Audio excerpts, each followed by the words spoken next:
chapter 18 is gram-positive and gram-negative cocci of medical importance.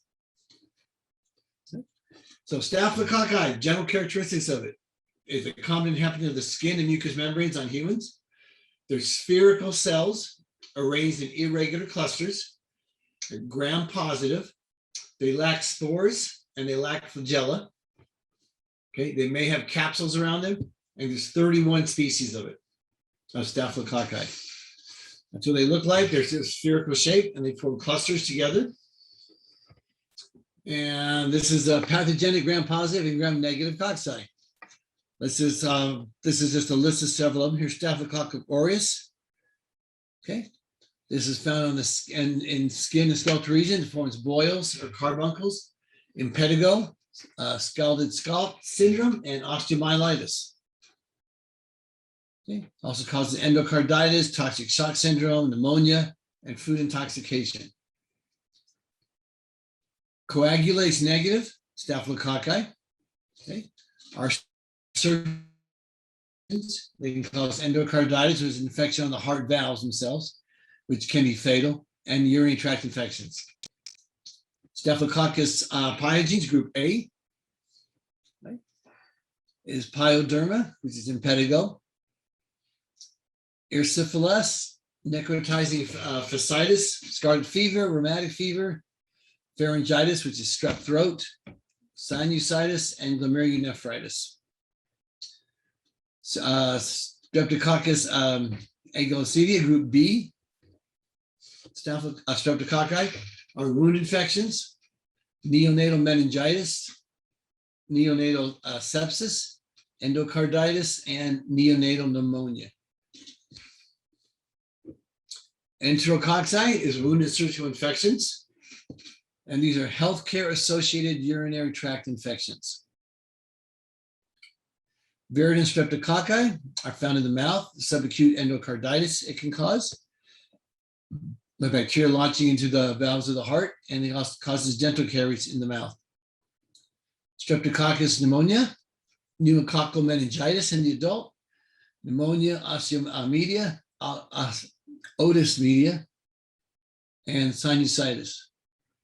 Neisseria, gonorrhea, gonococcal ophthalmia, and gonorrhea. Neisseria meningitis, meningococcal meningitis. Okay, so breaking some of these down, those just a bunch of different bacteria, different bacteria. Staphylococcus aureus, that grows in large, round, opaque colonies. They grow at 37 degrees centigrade, which is body temperature. That's their optimum temperature. They're facilitated anaerobes. They withstand high salt, extreme pHs, and high temperatures. They produce many virulent factors. Okay, this is what they look like here in their colonies. You can see the zone around the colonies in the agar plates here. And it's beta hemolysis caused by the alpha toxin. It destroys the cells around that area. Okay, so the zone of hemolysis, which is a breakdown of the blood caused by the beta toxin. Okay, that's the area outside this area here. Okay, there's different factors from Staphylococcus aureus. Okay, they produce coagulase, which is an enzyme, and it coagulates blood plasma. They produce hyaluronidase, which is another enzyme, which digests connective tissue of the host. So if the host has connective tissue as a barrier, it breaks it down, which allows the infection to continue. Staphylokinase is an enzyme, digests blood clots. Lipase is also an enzyme. It digests oils, allows bacteria more easily colonize on the skin. Penicillinase is an enzyme. It breaks down penicillin, makes it inactive. It makes the bacteria resistant to penicillin. Hemolysins, alpha, beta, gamma, and delta, are toxins. They break down or they lyse red blood cells. They cause destruction of red blood cells.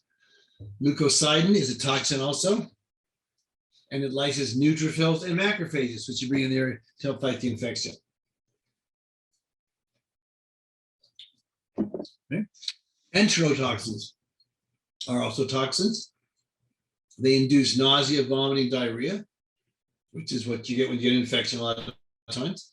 Exfoliative toxins, A and B, are toxins.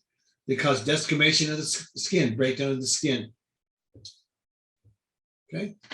Toxic shock syndrome toxin is a toxin. Okay. Induces fever, vomiting, rash, and organ damage. Okay. So the epidemiology and pathology of Staphylococcus aureus is present in most environments frequented by humans. So most places that we go, we find this virus, this bacteria there. Readily isolated from fomites. Carriage rate for healthy adults is 26%. So a healthy adult, 26% of healthy adults are carrying that pathogen. Carriage is mostly in the anterior part of the nose and nares, the skin, nasopharynx, and the intestine. There's a predisposition to infection because of poor hygiene and nutrition, or previous tissue injury, pre-existing primary infection from a different type of pathogen, diabetes, or immunodeficiency. An increase in community-acquired methicillin resistance, okay, which is MRSA, MRSA, flesh-eating bacteria. Okay. This is what MRSA looks like, Staph aureus. Okay, it's a cutaneous abscess on the skin caused by methicillin-resistant Staphylococcus aureus bacteria, referred to as MESA, MRSA. And again, cutaneous abscess, those can be really nasty looking, okay, caused by MRSA. Again, it was nicknamed flesh-eating bacteria. This is your methicillin-resistant Staphylococcus aureus. That's where the MRSA comes from. Staphylococcal disease range from localized to systemic. Localized cutaneous infections invade the skin through wounds, through an opening, through a follicle, or through the glands that exit out under the skin. Folliculitis is a superficial inflammation of the hair follicle, usually resolved with no complications, but it can progress to get worse. Furuncle. A furuncle is a boil. Okay? Inflammation of the hair follicle or sebaceous gland progress into an abscess or pustulate. A carbuncle is larger and deeper lesion than a furuncle. So the carbuncle is bigger and deeper, created by aggregation and interconnection of the clusters of furuncles. So furuncles get together, the balls get together and form a carbuncle. And impetigo, these are bubble-like swellings that can break and peel away, most common in newborns. You can have different systemic infections. Okay, although if you're localized, this is a systemic. You get osteomyelitis or you can get bacteremia. Osteomyelitis, infection is established in the metaphysis and an abscess form. Remember, the metaphysis is the growth plate of the long bone. Okay, you got your long bone coming down, you got your ends here. Great arch, but the growth plate is right here. This is your metaphysis. This is your diaphysis, your epiphysis, and this is the metaphysis. Okay, that's where you get the osteomyelitis infections occur in those growing areas. Bacteremia, primary origin is the bacteria from another infected site or a medical device. It's transferred to that patient, and endocarditis is possible. Okay. Endocarditis, you hear a lot about that because it could be a potentially fatal disease. That's the problem with working on patients that have recent implant surgeries, like a new knee or a foreign body implanted into the body. We pre-medicate them with antibiotics. It stops the infection on the joint, and it also stops the infection from lodging on the heart. If you've got a heart valve damage, okay, if you have a heart murmur, that means the blood's not flowing through the heart constantly, efficiently. It's backing up a little bit. That's what's causing the murmur. So the theory is that if you introduce bacteria into the body, say cleaning their teeth, we clean their teeth, we take that bacteria in the mouth and we put that in the bloodstream because there's bleeding when we clean teeth. Okay, the bacteria get in the bloodstream and they can travel through the bloodstream. When it gets to the heart, you have that area above the valve that's backflushing basically and not flowing through. That bacteria can get caught up in like that whirlpool above the heart and not go through, and can stay there and lodge on the heart valve, causing a heart valve infection. That's endocarditis. Those can be fatal. That's where we prophylaxis with antibiotics prior to people with certain types of heart murmurs before doing dental work or other types of surgical procedures. Okay, here's your metaphysis. This is your growth plates. Again, epiphysis and diaphysis. Okay, and this is the Staphylococcus cells that lodge in the bloodstream, and they can lodge in this metaphysis area and cause an osteomyelitis, an infection in the bone. Where are we at? Right there. So toxigenic disease, staphylococcal, could be food intoxication, staphylococcal scalded skin syndrome, or toxic shock syndrome. Food intoxication, ingestion of heat stable enterotoxins. So you get gastrointestinal distress. Okay. Staphylococcal scalded scalp syndrome. Toxins induces bright red flush blisters that disquaminate the epidermis, breaking under the skin. And toxic shock syndrome is a toxemia that leads to shock for a lot of organs, can be multiple organ failures, heart, lungs, kidney, spleen, etc. Can lead to multiple organs failure. And this is the desquamation of the skin. You see folded areas just peeling off of there. And you see the large boils that can form, the bubbles that can form with these staphylococcus. Okay. Coagulase negative staphylococci. Okay, currently account for a large population of healthcare associated and opportunistic infections in immunocompromised patients. Patients who have a compromised immune system, okay, are very susceptible to coagulase negative staphylococci. And that can be transmitted in a healthcare setting. Okay. Staphylococcus epidermidis lives on the skin and mucous membranes. Possibilities are endocarditis we talked about, bacteremia, and a UTI, urinary tract infection.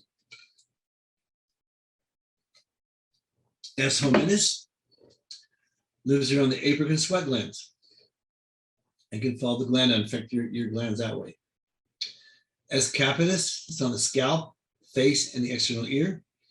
All three may cause wounds, what we call wound infections, by penetrating through broken skin, through an opening. S. saprophyticus infrequently lives on the skin, between the intestine and vaginal area, and causes UTIs. Okay. These are different tests that you run for them. You frequently isolate from pus, tissue exudate, sputum, or urine or blood. Okay. You cultivate it, mix it in the different wells, and we put different catalase to see if it's sensitive to it. You get what's called biochemical testing, and we put in the coagulase. Okay. And you get different colors depending on which ones you compare. You can see you compare the different wells. Those are negative results on the top, positive results on the bottom if it reacts with it. And that helps to limit what type of pathogen this is. Okay, identification of Staphylococcus is a catalase test. You can see this is the test with the bacteria mix, and then you can see the precipitation or the agglutination, like we talked about before, of the pathogens occurring. Okay, so separation of clinically important species of Staphylococcus, and then you identify what organ is infecting the wound in your body. So Staphylococcus species, okay, you have coagulase positive and coagulase negative. Okay. Staphylococcus aureus is coagulase positive. Coagulase negative are anaerobic growth and no anaerobic growth. In different areas. Anaerobic growth, you have urease production and you have no urease production. So it can either, some of the anaerobic growth will either produce urease, breaks down uric acid, or it will not. And again, that's a way of limiting or determining what type of pathogen we're dealing with. And anaerobic growth, you have urease production. Those are the two types, urease production, non-urease production. And under the heading of urease production, you can have ferments mantose or does not ferments mantose. Mantose is a sugar. So it ferments it, that's Staphylococcus epidermidis, or does not ferment it, Staphylococcus saprophyticus. Okay. The no urease production is Staphylococcus capitis. If there's no anaerobic growth, we're looking at Staphylococcus hominis. Okay. Now, 95% of the staphylococcal infections have penicillinase, and therefore they're resistant to penicillin and ampicillin. Okay. So 95% of your staph infections are resistant to penicillin. because they produce an enzyme called penicillin ACE, which breaks down penicillin. MRSA and Merthin-resistant Staphylococcus aureus carry multiple resistance with them. Okay. Some strains are resistant to all major drug groups except vancomycin. So some resist everything except for vancomycin. Like I said, we're getting these super infections we're breeding for now with the overuse of antibiotics. We're getting less and less, or actually more and more bacteria that do not respond to these antibiotics. We're getting less and less antibiotics that are actually effective against these type of pathogens. So systemic infections of MRSA requires extensive lengthy therapy, usually multiple types of antibiotics. Okay. So selection of the drug we use depends on the culture and sensitivity testing of the Staphylococcus that we isolate. Okay, Staphylococcus aureus. Resistance forms can generally be treated with cephalexin, which is Keflex, sulfa drugs, tetracyclines, or clindamycin. Okay, drugs that are not like penicillin, methicillin, or ampicillin. It's resistant to all those drugs. Okay.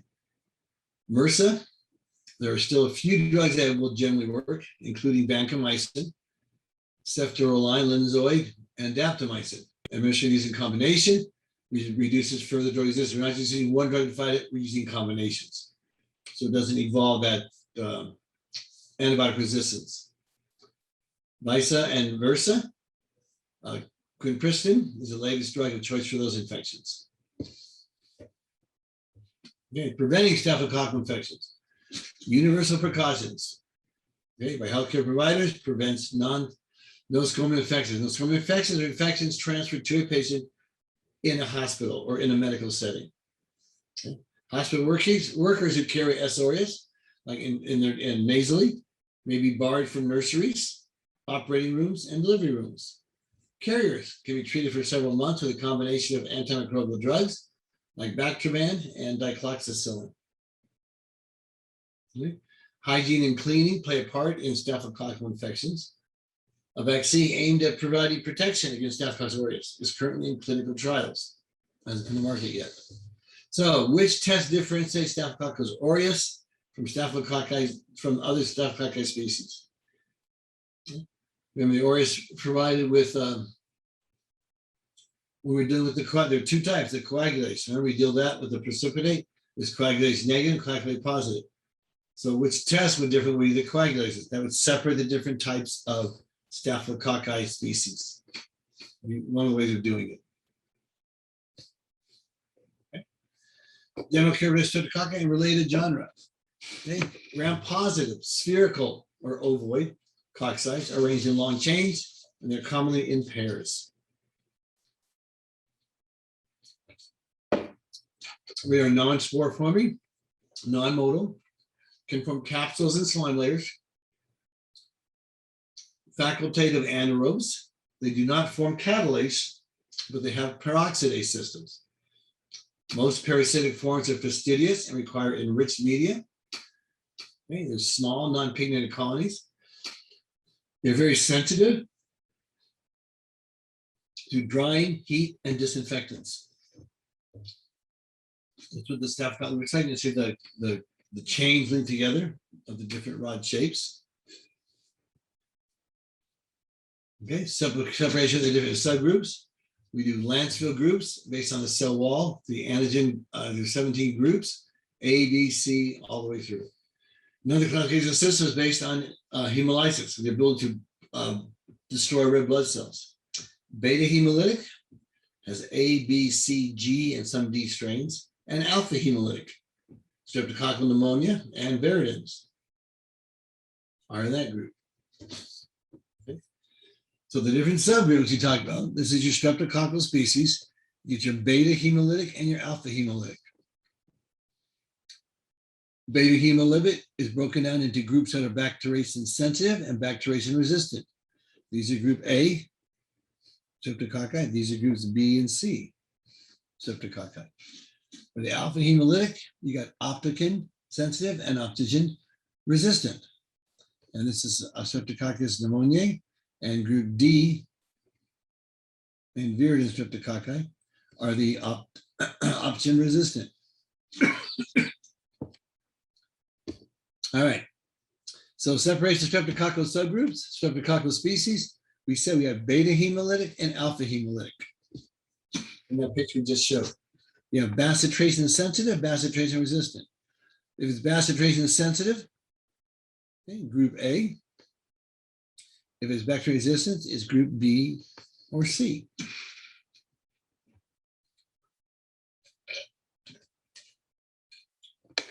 For the alpha hemolytic, we had opticin sensitive and opticin resistant.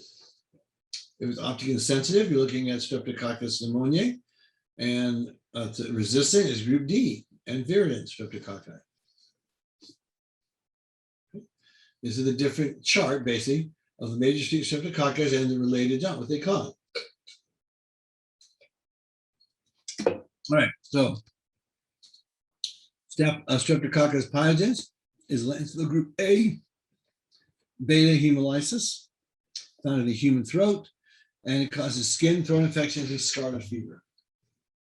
S. galactea is like Lancefield group B, and it's beta hemolysis. And it's human vagina and on cow udders. It's neonatal and causes wound infections. S. equi is Lancefield group C, beta hemolysis, found in different mammals, and it's rare, found in abscesses.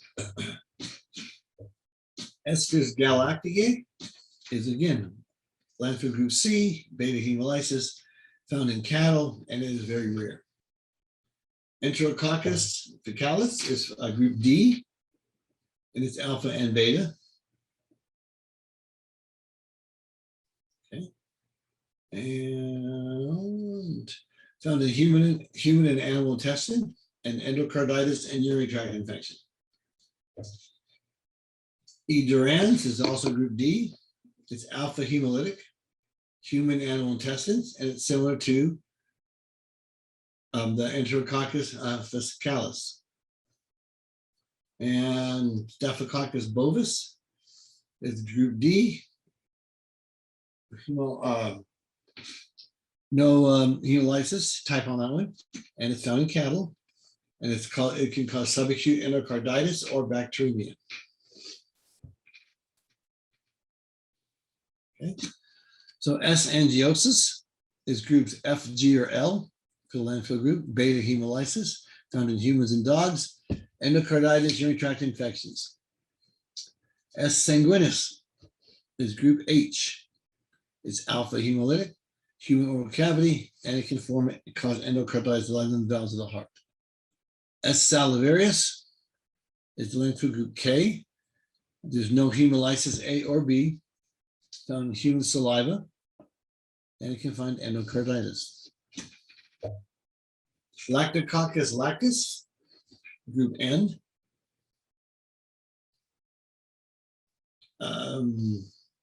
It varies. It could be alpha or it could be beta hemolysis. It varies. The habitat is dairy products, and it's very rare. S. mutans.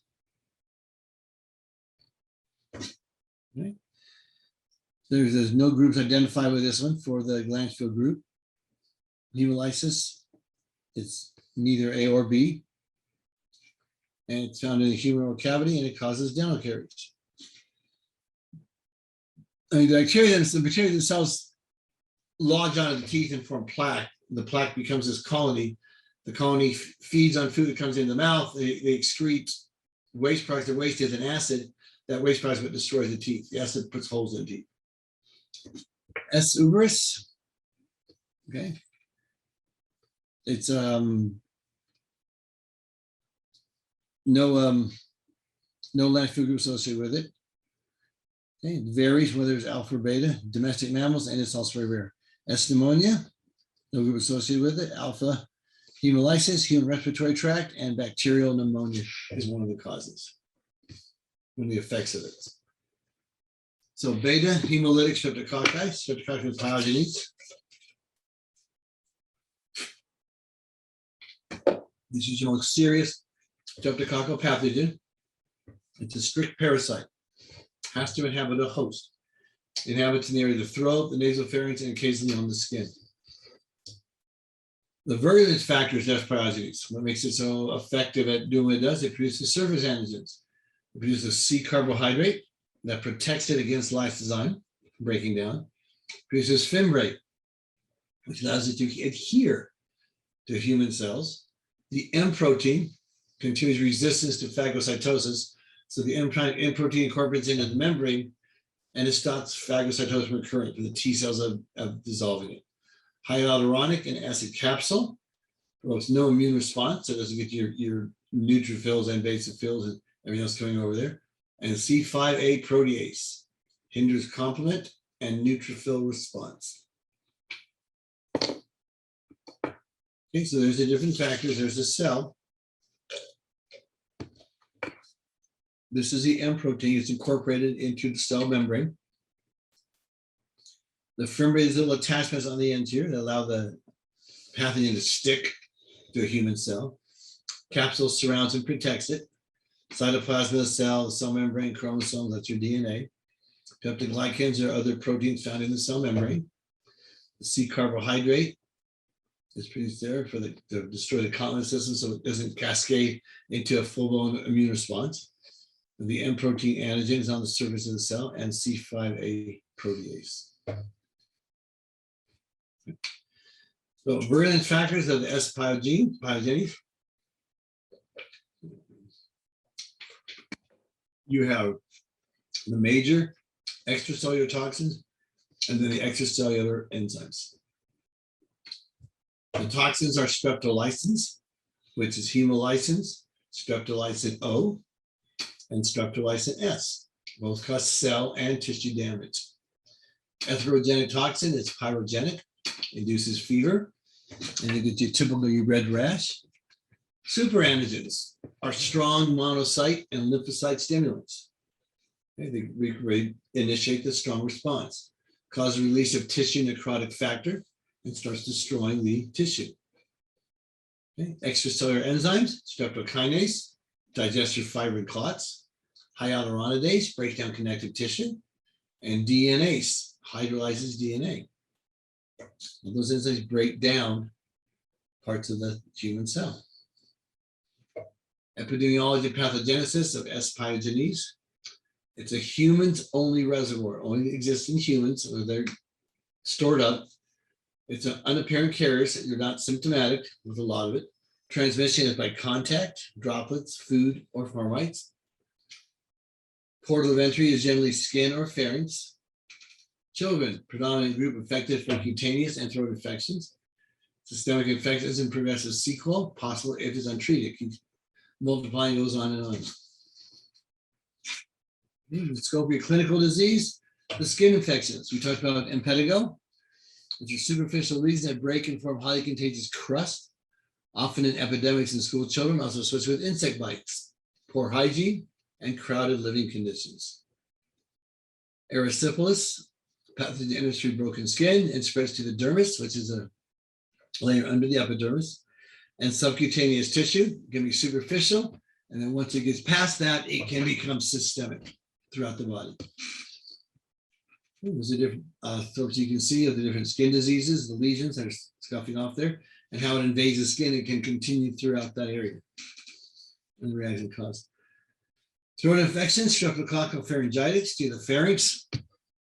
You can see the red irritated areas here, and you see all the white pus in the tonsillar pad, tonsillar area. You see the bright red color of it. That's strep throat. Systemic infections, scarlet fever. Strains of S. pyogenes carries a prophage that codes for atherogenic toxin and can lead to different sequels. Erythromycin is not going to be effective anymore because you produce a toxin that destroys it. You can produce from there, it can produce septicemia, pneumonia, streptococcal toxic shock syndrome. Long-term complications of group A infections. And the different groups that we're broken into, you get rheumatic fever or acute glomerular nephritis. Rheumatic fever, A subclinical pharyngitis in children, carditis with extensive valve damage possible. Then it can lodge on the valves and then cause valve damage, which creates a murmur and can eventually lead to other complications like endocarditis. You can also possibly have arthritis, chorea, and fever. Acute glomerulonephritis, you get nephritis, increased blood pressure because of inflammation in the kidneys. Okay. Occasionally heart failure can become chronic, leading to kidney failure. Okay. Remember, the heart's in the valve and the valve's in the heart. On the right side, you have the bicuspid valve. On the left side, you have the tricuspid valve. The bicuspid valve is your mitral valve. Okay. These are the valves that can be damaged. You see how they're sealed here? And when the valve seals, blood is stored in this area. They open, blood gets squirted through from the atrium to the ventricle, then the rest of the body. If these valves are damaged, you can see I have this opening. That's when it's closed. Okay, there's leakage and there's backup. Okay, it doesn't become very efficient. You can see the valve is damaged and you're not getting closure to the valve. That's what causes your murmur. That's what can cause some serious disease complications. So which of the following is not a possible complication of strep throat? Strep throat, type A, can cause rheumatic fever, scarlet fever. Glomerulonephritis just talked about does not cause pneumonia though. Okay.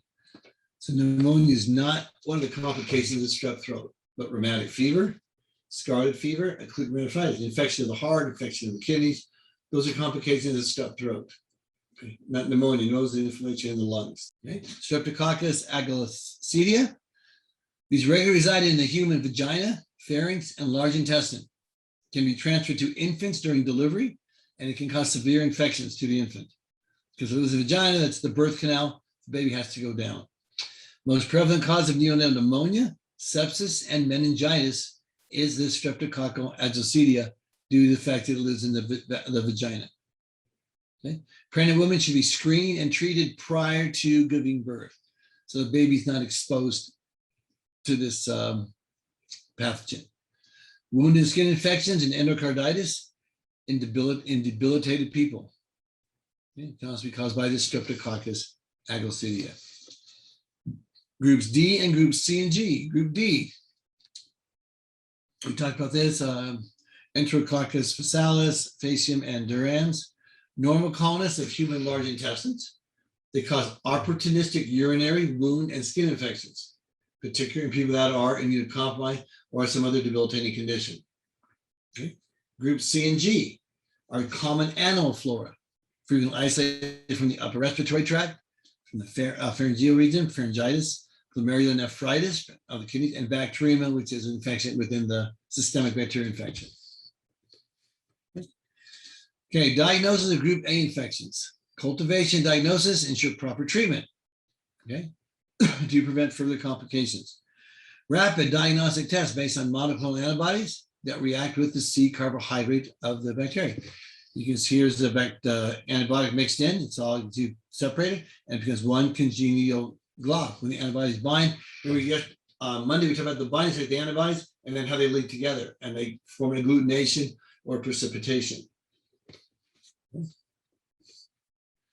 Differentiate the beta hemolytic strep. This is your CAMP test, and this is XXT, and this is bacitracin.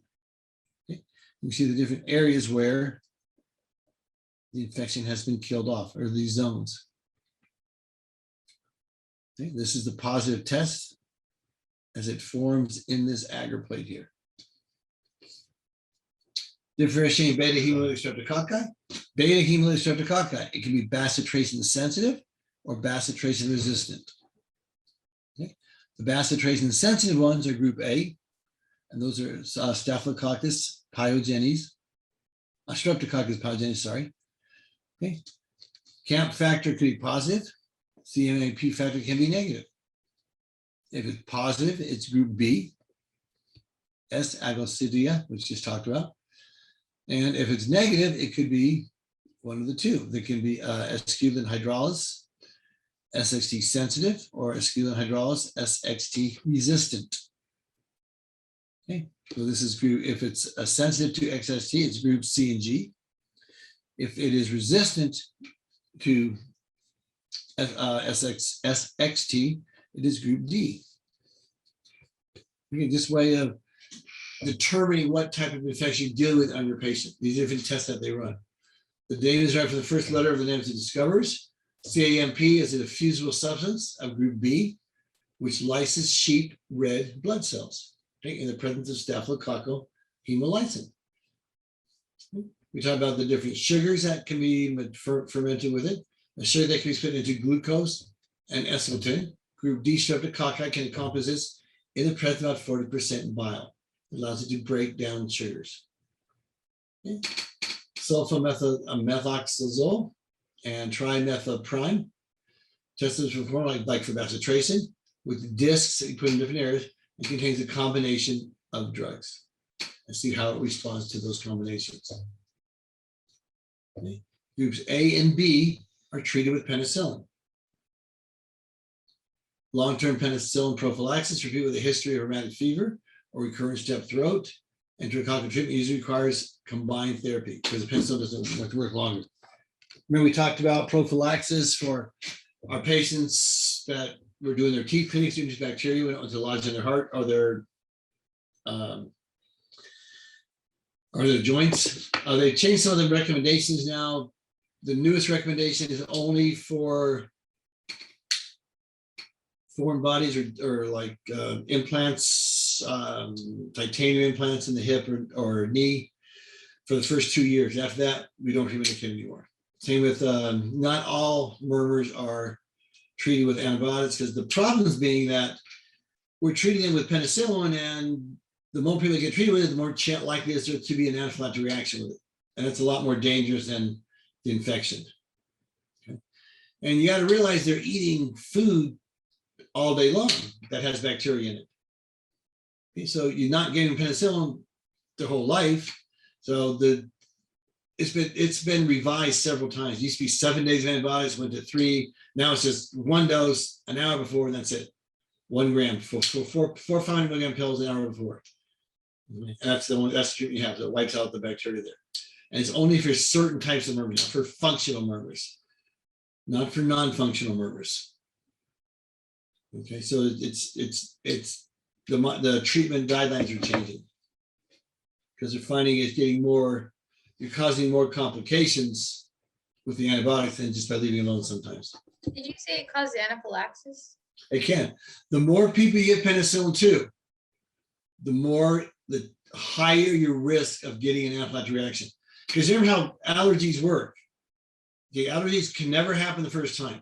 You got to get sensitized to it. And whether it's a second, third, fourth, fifth, whatever time, you get sensitized to it. If you get a severe response to it, like the mast cells come in, the basophils, neutrophils, all in the area, and they close down your airway.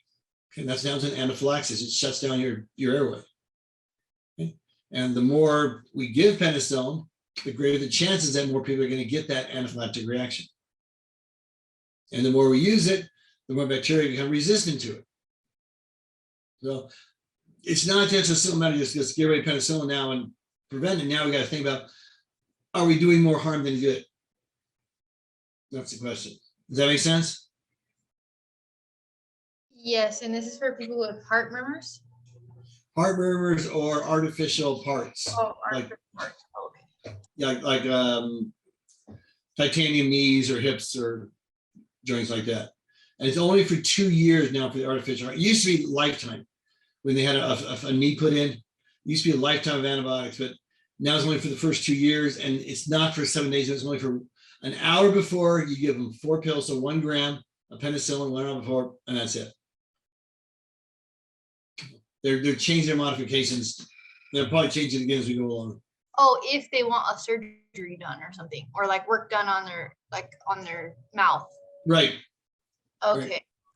If they have some type of surgery being done, because you don't want to, there's a chance of, if they're having some kind of procedure done that increases the chance of bacteria being introduced into the bloodstream, then we do that. We give them prophylactic antibiotics. Make sense? Yes. All right, cool. So alpha hemolytic streptococci, this is the Viridans group. And this is a very large group. It's Streptococcus mutans. Streptococcus aureus, salivarius, sanguis, malaria, and mitis. Most numerous and widespread residents of the gums and teeth oral cavity are also found in the naropharynx, genital tract, and the skin. It's not very invasive. Dental surgical procedures facilitate the entry of the bacteria into the bloodstream. Okay, whether cleaning teeth or introducing any kind of bleeding into the mouth, we're opening up that pathway for this pathogen to get in. Alpha hemolytic again, bacteremia, which is bacteria introduced in the bloodstream. Systemic infection, meningitis, abdominal infection, tooth abscesses. Okay, this is alpha hemolytic streptococci.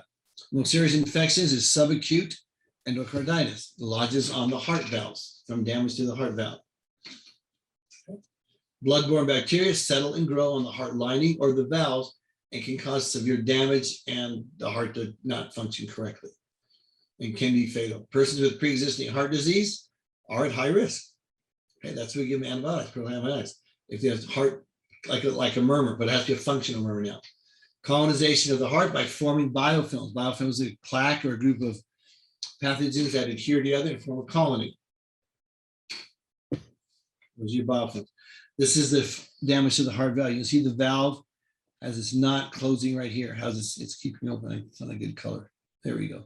How the valve keeps open there. When it's closing, it's not allowing it to close all the way. And you're getting leakage backwards through the valve. When you get pressure in the heart, the blood goes backwards. So Streptococcus mutan, okay, produces a slime layer that adheres to your teeth. This is what causes plaque. Like it says, plaque occurs on the teeth. That plaque forms a colony. That colony takes in food to feed itself. The waste products are acids. So the waste products, acid burn through the enamel of the teeth. That's what causes dental caries. That's what causes it to form. So it's not the bacteria, it's the waste products that are actually eating away at the teeth. So the best way to prevent that is don't get plaque. So by eating non-sticky foods and non-sweet foods, okay, you're avoiding plaque formation because they feed off of sugar, of the sucrose. Professor, how often do you think you should change your toothbrush? Like every week? Not every week, but a regular toothbrush needs to be changed every 4 to 6 weeks. Okay. Oh, good. I thought he was going to say something crazy. What happens with a regular toothbrush, they're made of nylon, the bristles, and they're hollow. So when you brush your teeth, the bacteria get into the tubes. So after about 4 to 6 weeks, they colonize inside the tubes of the bristle of your toothbrush. So you're basically brushing your teeth with bacteria after 4 to 6 weeks. Now, the Sonicare, the Oral-B ones, the electric ones, or the ultrasonic ones, those have different types of bristles, and they can go about you could probably do every 3 months, replace one of those heads because they're different design. Okay? But normal toothbrushes, just a regular standard one, never go more than 4 to 6 weeks. And the Oral-B or the Sonicare heads, you about every 3 months. Okay, thank you. That makes sense? Yes. Yeah, because you want to disrupt those plaque from forming. Okay. What is the worst? Not the worst. Let's see. What's the most cariogenic food available? One of the most. And most people don't get it. One of the most cariogenic food, one of the is raisins. Terrible snack to give kids. Raisins are high in sugar and they are sticky when you eat them. Oh, I knew raisins were bad. I never liked them. There you go. That's a terrible snack for kids. So persons with pre-existing heart conditions, like a heart murmur, a functional heart murmur, should receive prophylactic antibiotics before surgeries or dental procedures. As we just talked about, to make sure when we're into anything that's going to introduce bacteria into the bloodstream, you want to give them something to knock that bacterial count down so it doesn't lodge onto a part where the heart is or where an artificial joint is. Because anything foreign in the body, these bacteria can lodge on it. And if it lodges on an artificial knee, You get a staph infection on your knee joint, you get to redo that surgery again. And that is no fun. Okay. Now, Staphylococcus pneumonia causes 60% of all bacterial pneumonias are caused by Streptococcus pneumonia. It's a small lancet-shaped cell arranged in pairs, and it has short chains. The culture requires blood or chocolate agar for sugar, and growth improved by 5 to 10% carbon dioxide inside of it. It lacks catalase and peroxidases, so the cultures die in the presence of oxygen. They're anaerobic. You can see how it affects the lungs down the deep part of the lungs in the alveoli where the air exchange occurs. Okay. Streptococcus pneumonia causes 60% of bacterial pneumonias. Small lancelet cell just talked about, lack catalase, cultures die on oxygen, right? All pathogenic strains form large capsules. Specifically soluble substances varies among different types, what dissolves in. 90 different capsular types have been identified. Causes pneumonia and otis media, infection in the inner ear. Actually, in the middle part of the ear. Here's the infections in the lungs, which affects with the alveoli, which is your air sacs. And it makes it hard to breathe as the phlegm or exudate gets kicked up out of the lungs by the ciliary beating with the lungs. And this is your eardrum here. It causes the eardrum to push out into the outer portion of the ear, the external canal. Okay. So this is your eustachian tube. The eustachian tube connects your upper respiratory tract and your ear. That's because of the pressure, like when you fly in a plane, you yawn, that makes your ears pop. After you do, you equalize the pressure on both sides of the eardrum. Okay. This exudate, okay, this inflammation here seals the eustachian tube and pushes against the eardrum, causing the eardrum to bulge. And you can't equalize the pressure. That's what causes the pain. That's why if you have an ear infection, you don't fly because it would take the pressure. You can actually break. If you fly with an infected ear, you can break your eardrum. It can actually puncture it from the pressure differential. Okay. Epidemiology and pathology of pneumococcus. 5 to 50% of all people carrying it as normal flora in the nasopharynx. Infections are usually endogenous within the same person.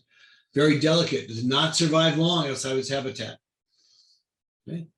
Pneumonia occurs when cells are aspirated into the lungs of susceptible individuals, young children, elderly, immunocompromised, persons living in close quarters are all predisposed to it. Okay. So this is where this occurs when it gets into the lungs of susceptible individuals. Okay. Pneumococci multiply and induce an overwhelming inflammatory response in the lungs, gains access to the middle ear by way of the eustachian tube, which is your otitis media. Okay. The eustachian canal gets blocked. Okay. Puts pressure on that eardrum from the middle ear, pushes it through the external canal, causes the eardrum to bulge. And again, if you fly or scuba dive, something like that, we change the pressure change can actually rupture your eardrum. Okay. And you can see that here's your eardrum. You can see the bulge and the pressure here and the inflammation around that eardrum. So you get otitis media from pneumonia? From pneumococcus, yeah, for the same bacteria. So it could start like as a cough or like in your throat and then migrate to your ear? Yep. Oh, wow. You can migrate to all kinds of different areas. Once it gets into the blood, it can go all kinds of places. That's what happens to lodge. So because those cells are susceptible to that type of bacteria. Laboratory cultivation diagnosis, pneumococcal infections, gram stain of the specimen. Okay, it's called a quelling test or a capsular swelling reaction. It's alpha hemolytic. Opticant sensitivity test, whether it's opposite positive or negative, soluble in bile, which helps the reaction occur in the lab, and inulin fermentation causes a breakdown of inulin. Okay. Treated with penicillin G or penicillin V. Okay. Those are IV antibiotics. That's IV penicillin, not oral. Oral penicillin is PenVK. Okay. That makes it so you can take it orally. This is treated IV. You have an increased drug resistance because there's bacteria. It's been around for a while. We treat it with lots of penicillin, and it's become penicillin resistant. So 2 vaccines are available for very high-risk individuals to prevent pneumococcal infections. This is your pneumonia vaccine. It's effective about after the age of 40, I want to say. They recommend the pneumonia vaccine every 5 years. The flu vaccine every year, the pneumonia vaccine every 5 years. So the capsular antigen vaccine for older adults and other high-risk individuals every 5 years. Hey, 20-year-old students with no health problems do not need the pneumonia vaccine. You normally fight it off and do just fine. We have a conjugate vaccine for children between 2 to 23 months in high-risk individuals, immunocompromised kids and things like that. So bacterial pneumonia, streptococcal pneumonia, is highly contagious. No, it sits in the lungs. It's endogenous. Remember, it's within all the people. It's not very contagious, but it does spread in the elderly, immunocompromised. So that would be false.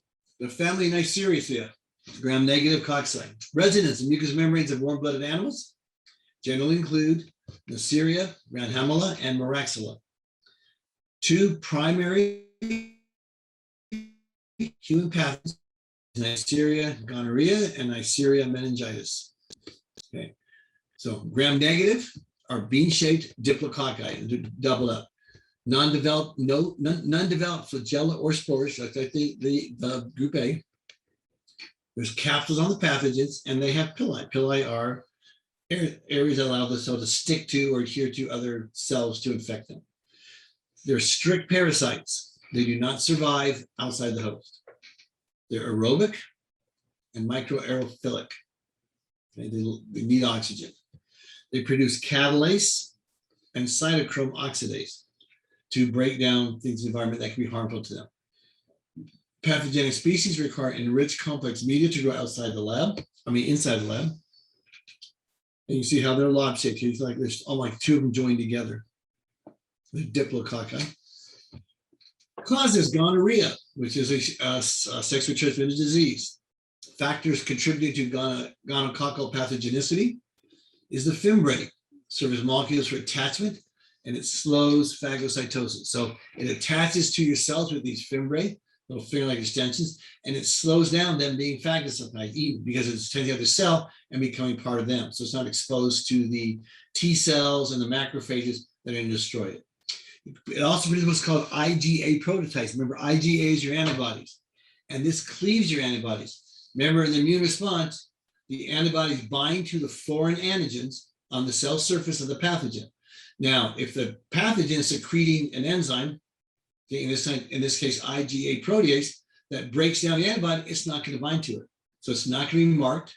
The T cells are not going to find it. They're not going to make memory cells, and they're not going to make an inflammatory response and destroy it. So this helps keep the pathogen, or in this case, the parasite, alive. Okay, it is strictly a human infection. Okay, gonorrhea does not exist in dogs and cats and rats or anything else. It's a human infection. It's one of the top 5 STDs. The infectious dose is 100 bacteria to 1,000. Does not survive more than 1 to 2 hours on floor mice once it's out of the system. This is kind of interesting. This is your gonorrhea case in the United States. And around the years 72 to 76, it's just huge spike where it comes across. It hasn't, and it just stays normal around the same area the rest of the time. But around 76 to 80 or so, just tremendous increase in gonorrhea in the United States. This is one of the ads for it. And it's gonorrhea. It says she may look clean, but pickups, good time girls, prostitutes, spread syphilis and gonorrhea. You can't beat the Axis if you get VD. This was the axis of evil during World War II. Italy, Germany, there's another country involved in it. It was called the axis of evil. So you can't beat them if you get VD. That's what they're warning to the soldiers. So genital gonorrhea in the males, urethritis. This is a urethra. Okay. Urethritis is inflammation in the urethra. The ureter is actually where the infection begins. It scars the ureter. This is your kidney. The urine comes down and it travels to the ureter. into the urinary bladder. Urinary bladder goes down through the urethra. So you get this inflammation or scar tissue in the ureter, okay, travels down into the urethra and scars it also. You get a yellowish discharge, scarring, and infertility. 10% of males that have gonorrhea are asymptomatic, but you get this yellowish discharge from the urethra. Okay. Gonorrhea in the female, vaginitis, urethritis again, and salpingitis. Mixed anaerobic abdominal infection, common cause of sterility and ectopic tubal pregnancies. It scars the fallopian tubes. Okay. So once this is the uterus, the egg, it gets ovulated, comes into the fimbriae here, travels through the tube. Now the scarring stops the egg from going through all the way and causes ectopic pregnancies, which means a tubal pregnancy. Okay, that just never makes it into the uterus to embed into the uterine wall for successful pregnancy. Okay, so tubal pregnancies are very dangerous to the mother, and they're terminal for the fetus. They're not binding into any. There's no placenta form because it doesn't bond in the uterus. Okay, tubal pregnancy require a D&C. Sometimes when that happens, do they have to remove like pretty much have like a hysterectomy where they remove everything? If they Yep. have A lot of times they, I've heard that a lot of times that can happen and then they're not able to have children again. But then I heard one case where she was able to have children again. Maybe it just depends on the time that they catch it. exactly. If you have a tubal pregnancy and you do a what's called a D&C, draining curettage, and you can basically get the fetus out of the tube, then you're fine. But if you can't, and it's developed in there and the scar tissue gotten so big around it, where you can't drain it out, you have to do a hysterectomy. Now they can do partial hysterectomies depending where in the tube it is. I mean, if it's back in this region, there's no way, it's got to be a total hysterectomy. But if near the end here, you can repair and just do a partial hysterectomy. You can grow a new. There could be still some chance of being fertile, but most of the time with hysterectomy, there's no. You're infertile. It's the most common cause of sterility. Yes. And it's due to gonorrhea that causes that. Yep. Wow. Root bacteria. Yep. And 50% of the females that have it don't even know they have it. They're asymptomatic.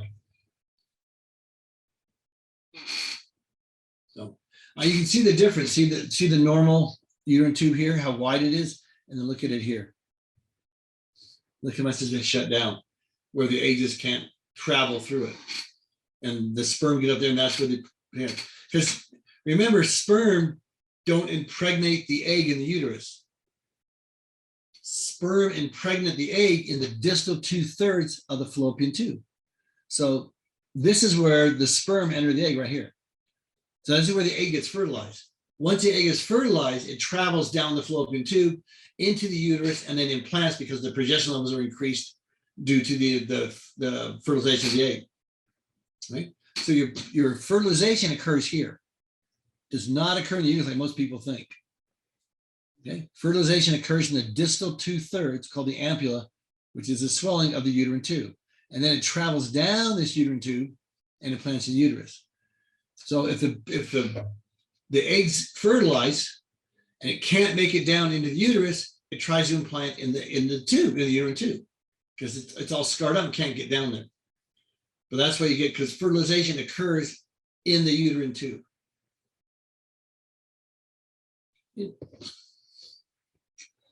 Extragenital gonococcal infections in adults, anal intercourse can lead to proctitis, infections in the anus. Oral sex can result in pharyngitis and gingivitis. This is a really misleading statement. Just because a patient has gingivitis doesn't mean they have gonorrhea. Gingivitis is the most common disease there is. I mean, most people have some form of gingivitis. And if you're eating, lack of brushing teeth, they're not going to the dentist every 6 months. I mean, just gingivitis means infection of the gingiva, which a lot of people have. Just because you see gingivitis does not mean you've got gonorrhea. Okay, but it can lead to infection in the mouth when doing oral sex. Careless personal hygiene can account for self-inoculation. You can inoculate yourself in your eyes or conjunctivitis from into the eyes by not keeping areas clean, because it lives in the vaginal areas. Okay, lives in the urethral discharge from the tip of the penis. Okay. If you don't keep yourself clean, that can spread into your hands and you can inoculate into your eyes, causing conjunctivitis, which can cause blindness. In a small number of cases, the gonococcus enters the bloodstream and gets into your joints and your skin. This can cause chronic arthritis and rash on the limbs. Rare complications of gonorrhea also can be meningitis and endocarditis. Like a bacteria, once you're in the blood, can do all kinds of damaging things. Infants born to gonococcus carriers are in danger of being infected as they pass through the birth canal. Remember, it lives in the vagina. The vagina is the birth canal where the baby has to go through. If the baby gets exposed to it as they're passing it through, you can get the eye inflammation, which can cause blindness in the newborn. The pharynx and respiratory tract of the neonates may also be affected, and it's prevented by prophylaxis immediately after birth. So as soon as you birth, you hit the baby with high antibiotics, kill the gonococcal bacteria. So in children other than babies, there's strong evidence of sexual abuse by infected adults. If you've got a 3-year-old kid and they've got gonorrhea, you're looking at sexual abuse. You're not going to get it on a playground like herpes. You're not going to get it by sharing a bottle, sharing food, sharing a sport. Okay, it's a sexually transmitted disease. So in children other than infants, because infants can get it going down the birth canal. So other than infants, it's a sign of sexual, and that's severe conjunctivitis. Okay. Clinical diagnosis and control of gonococcal infections: the Gram stain, gram-negative intracellular, the neutrophils, the diplococci from your urethral, vaginal, cervical, or eye exudate. It's a presumptive identifier. Okay. 20 to 30% of new cases are penicillinase producing. They produce penicillinase, so they're not susceptible to penicillin. They also produce tetracycline resistant. Okay. So 20 to 30% of all new cases are resistant to penicillin or tetracycline. So we use combined therapies. We use more than one antibiotic to treat these things. Recurrent infections can occur, and it's an infectious disease that is reported with the CDC. Infections never have to be reported to CDC. Clinical diagnosis: see the neutrophils coming into the area in response to these gonococci. These are the little bacteria right there, gonococci. The virulence of it: Neisseria meningitis. Okay, this is meningococcus. These are the capsules. They had adhesive filaments. They attack to the cells. They have IgA proteases and endotoxins. So they destroy neutrophils and mast cells, T cells in that area. So they can't be wiped out as easily. And they destroy the antibodies, IgA protease. And they adhere very firmly to the cells. And they have a capsule to help protect them. So they can be pretty nasty. Meningitis is a nasty infection. There's 12 strains. Serotypes A, B, C cause most cases. Prevalent causes of meningitis are sporadic or epidemic. They occur in groups, or they occur epidemic across a neighborhood or in a niche, basically. They're a human reservoir. They occur in humans. They reside in humans. They reside in the nasopharynx, 3 to 30% of the adult population. High-risk individuals, those who live in close quarters, young children, and young adults, 10 to 20 years old. When bacteria enters the bloodstream, it crosses the blood-brain barrier. Okay, remember, the blood-brain barrier stops the blood from mixing with the cerebrospinal fluid across the brain.